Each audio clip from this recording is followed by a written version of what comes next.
Chapter 5, you talk about running away. What are we running away from? Well, I think, earlier I was talking about that fear of not earning approval, not earning enough of that sort of stamp that says you earned it. So we build in all of this illusion that somehow we're perfect, we're great, we don't need to work on anything, we don't need to change anything. The habituated autopilot, the status quo is the right way. And we don't need to look at it anymore. So we fall into these patterns, these traps, and it might be behavioral, like it might be really obvious. It could be an addiction. It could be a pattern of ignoring your spouse. It could be a pattern of yelling at your kids. It could be a pattern of burying yourself in your work and letting that validate you instead of working on your marriage. It could be 100 different things. But in allowing those patterns, that autopilot to run our life, we're running away from all of that really scary stuff that we have to face inside of us to realize that we are not the creator of the universe. And not only that, but we have to believe the creator of the universe loves us. Do we believe that the running away will make us happy? Implicitly, I think that's the assumption. That's the illusion. We think we're doing what we're supposed to do. We think we're maintaining. And we're not actually challenging that illusion because we're afraid that if we did, we wouldn't be happy. You close the book talking about waking up. I think in many ways, you read the Gospels, in every single Gospel story, God is essentially saying, wake up. But I thought it was really powerful, that you chose that to close the book out. Talk to us a little bit about waking up.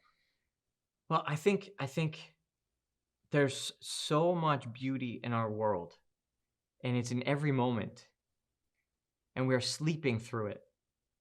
The autopilot, the self-protection, the illusion, the self-defensiveness, even though we give it compassion and we accept that it's part of how God made us, it's actually blinding us from the beauty that's in every single moment of our life.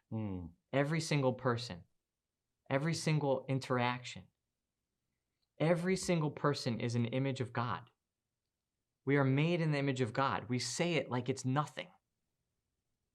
We say it like it takes 20 minutes to get to the grocery store.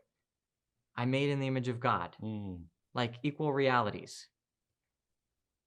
Like if we saw God when we looked at each other, when we looked in the mirror, how much would life be different? And because of the habit of our day, we don't stop to look and see. We miss the beauty. We sleep through it.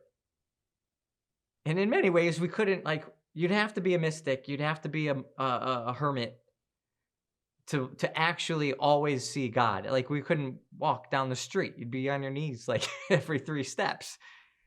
We wouldn't be able to work. We wouldn't be able, it would be too mind-blowing. In some ways, it's God's mercy that we have these ways of sort of veiling the beauty of the mystery. But I think we could do a lot better. Yeah. And I think if we stop, people, we have these colloquial sayings, stop and smell the roses, okay? It's mindfulness. Smell is one of your senses. The rose is in that present moment. If you stop and smell the roses, it means you're waking up. And it doesn't have to be a rose. It could be a dog playing across the street. It could be your own kids. It could be the neighbor's kids. It could be whatever you're seeing. It's beautiful. The human person is so beautiful. We have to wake up to it. That's what it's all about. And if we can see that beauty, it transforms us. And whatever our hang-ups are, our wounds, our imperfections, all these things, it's not just about experiencing beauty. It's about being drawn into the beauty, being perfected by the beauty and turned into the beauty. And then we actually find ourselves in divine union. That's what he created us for.